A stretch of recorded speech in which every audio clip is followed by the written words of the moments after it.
Okay, folks, so today we're going to talk a little bit about the heart valves. Then from heart valves, we're going to move into how all this relates to our cardiac cycle.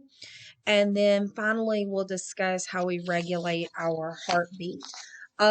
This will be the last part of the heart, finishing up the notes on the heart.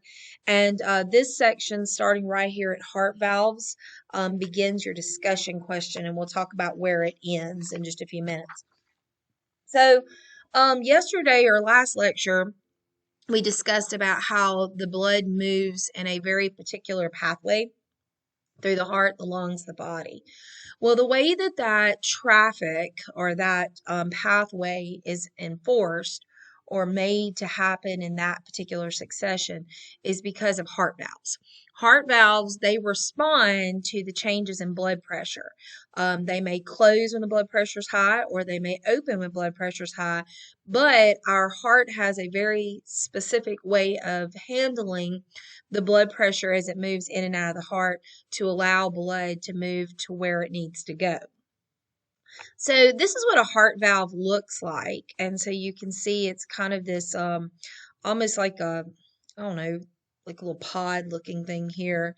And it has these little tissue clasps, and those are the heart valves. So this one's called a tricuspid, this is a bicuspid, and then these are blocking the pulmonary and aorta, the pulmonary arteries and the aorta, and open up to allow blood to move through them. So we're going to talk a little bit first about what's known as the AV valves. And AV stands for atrioventricular valves. So just looking at the name of it, it kind of gives you an idea of where you're going to find these. These are going to be found where the atrium touches the ventricle. And the whole point is we want blood to move on through the heart. We need the blood that's deoxygenated to move through the heart to get to the lungs. We need the blood that's oxygenated to move through the heart and get to the body. And the only way that that's going to happen is if we force that blood to keep moving forward and not allow it to flow backwards. And so that's what the AV valves do. Their job is to prevent backflow into the atria when the ventricles are beginning to contract. So the right AV valve is known as a tricuspid valve, and that's because it has three little clasp or flaps. And then the left AV valve is a bicuspid valve because it only has two flaps that we see there. And these have tiny little strings that stretch down from the flaps into the walls of the ventricles. And those little bitty white strings are known as the chordae tendineae.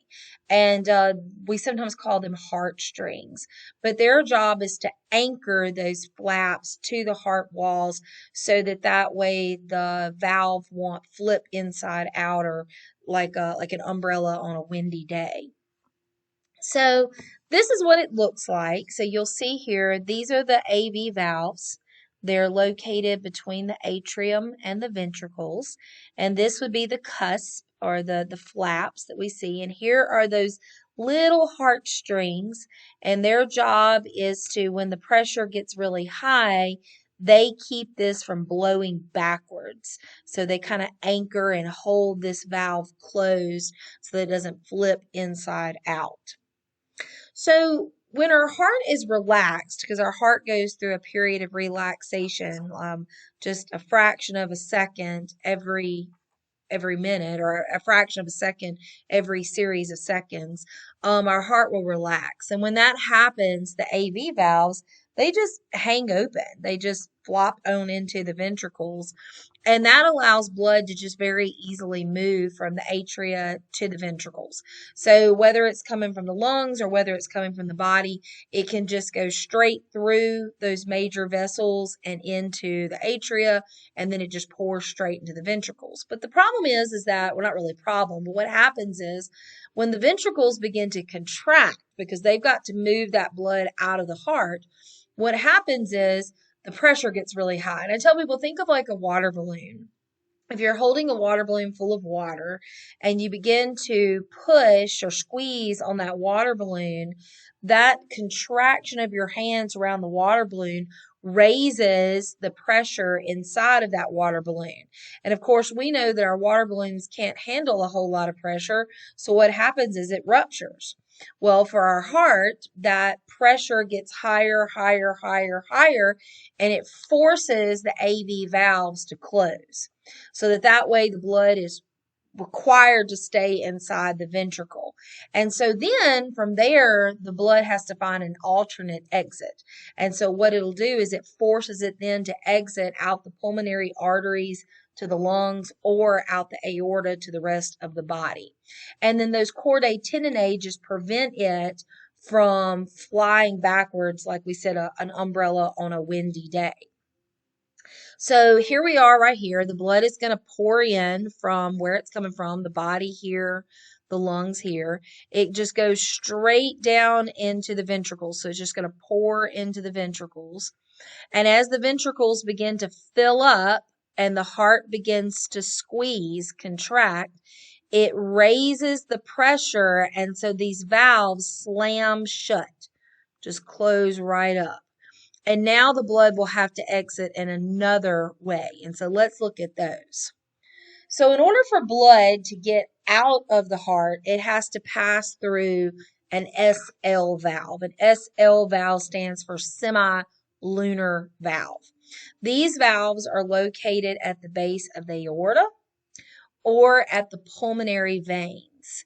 And their job is to guard those exits so that way only blood can leave when it needs to leave. So when our ventricles are contracted, the AV valves are closed and the pressure goes up, up, up, up, up. Well, SL valves do the exact opposite of AV. Instead of closing when the pressure goes up, SL valves open when the pressure goes up. And that allows the blood to go flowing out of the heart and into the pulmonary arteries to go to the lungs or through the aorta back out into the body. When the ventricles relax, the blood that didn't make it out to where it needs to go, it'll begin to trickle back towards the heart. But we don't want it coming back in the heart. So the SL valves will close. So when the heart's relaxed, those valves close. So AV valves are open when it's relaxed. SL valves are closed when the heart's relaxed. AV valves close when the pressure rises. SL valves open when the pressure rises. And this is where your discussion question will end. So from heart valves all the way to this last little bullet, when ventricles relax, blood flows back toward the heart and closes the valves. So you will need to explain the difference between the SL and the AV valves to me on the test. Okay, and this is a picture of it. So now that the heart is beating, it allows that blood to swoosh out.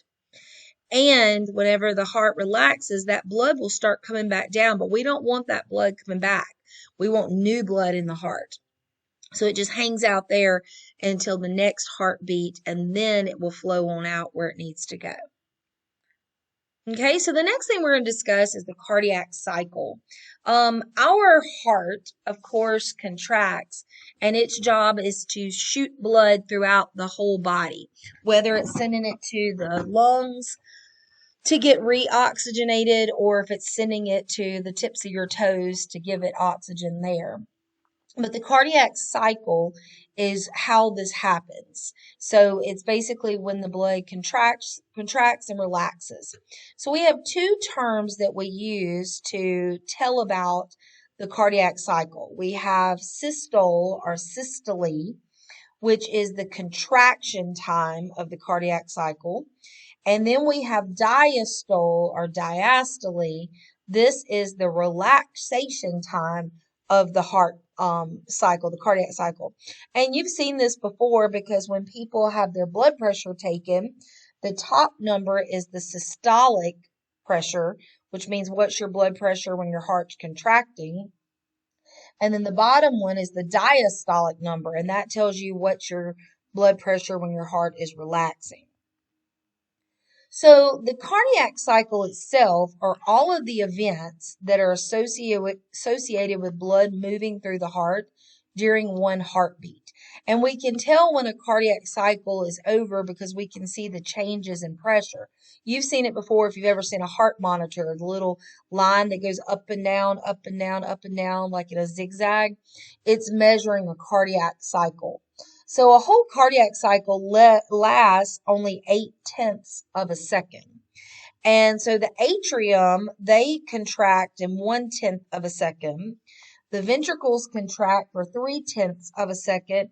And then the heart takes a break called the quiescent period for 4/10 of a second. And these whole 8/10 of a second, this whole 8/10 is what we call our cardiac cycle. Two important things that I want you to remember. Just remember that our blood flow through the heart's controlled by these pressure changes. And blood is always going to move from an area of high pressure to an area of low pressure through any available opening. So our valves are responsible for making sure that the openings that are available are the correct openings so that way blood moves where it needs to. The next thing I want to discuss are heart sounds. So we have two distinguishable sounds during a cardiac cycle, and they're known as the lub-dub. So if you're listening to a heart, you're going to hear bum-bum, bum-bum, bum-bum, or lub-dub, lub-dub, lub-dub, lub-dub. The lub and dub, or the bum-bum, those are the sounds of heart valves closing. That's what you're hearing. That pause is the quiescent period, that 4/10 of a second. So the first lub, that's the atrium. The dup is going to be the ventricle. And then the pause is the quiescent. So lub dup, pause, lub dup, pause, lub dup, pause, lub dup, lub dup, lub dup, lub dup. Those are our heart sounds. Now, people always ask, what happens if you got a weird heart sound? Well, that's known as a murmur. A murmur is usually an abnormal or unusual heart sound, typically caused by an obstruction somewhere in the blood pathway. When individuals have blocked arteries or blocked vessels, it's usually because they're found out because their doctor heard them when they came in for a checkup. They heard a weird sound in their chest, and they knew that somewhere there was an obstruction in the blood vessel. Murmurs are pretty common in young children. A lot of times kids' hearts just haven't grown up entirely correctly. And so the doctor may hear a little murmur. And by the time the child has grown up into adolescence, the murmur has corrected itself. My daughter had 6 holes in her heart, so she had 6 murmurs. I couldn't hear them, but the doctors could. And but for some people, it could be a valve problem. And if that's the case, a valve problem is going to cause a swishing within the heart. I'm almost done. All right, so cardiac output, this is the amount of blood that's pumped out by each ventricle in 1 minute. It's highly variable and it increases in response to demands, meaning that the harder that you're working, the more blood that you're pumping out in a minute. We know this because we feel our heart beating really, really, really heavily. I just hauled in a big box into my classroom and my heart was thumping outside of my chest. And that's because I have a big change in my resting and my maximal CO. Okay, this is my cardiac output. When I put a lot of stress on my body demands more oxygen, so therefore my heart beats a lot faster. Non-athletes, you usually have a 4 to 5 times normal the cardiac output. So if you're a non-athlete and somebody comes chasing after you and you're running away from them, you can get about 5 times more blood pumped out in a minute than an athlete or than normal. An athlete's about 7 times because of course they've trained and their body has built up an endurance. Now, when our heart does start beating, like at a very high rate, we of course want to try to regulate our heart. And so we do that by changing our breathing. I tell students all the time, they say, I can make my heart rate reduce. No, you can't. You change your breathing, and breathing is what in turn changes your cardiac output. So we call the stroke volume, the amount of blood that we pump in a minute, and their stroke volume stays relatively constant. But when our blood volume drops because your heart's not working well, um, the heart can't get rid of what it needs to and get oxygen like it's supposed to. And so our heart will make up for that by beating faster. Also, things in our nervous system can affect our heart rate. When you're scared, when you're anxious, when you're stressed out, those things cause you to increase your production of norepinephrine, and those cause your heart to fire more rapidly, and so therefore your heart beats faster. So this wraps it up for the heart as part of Unit 6. So we have one more lecture, which will be on blood vessels. If you have any questions, please feel free to email me.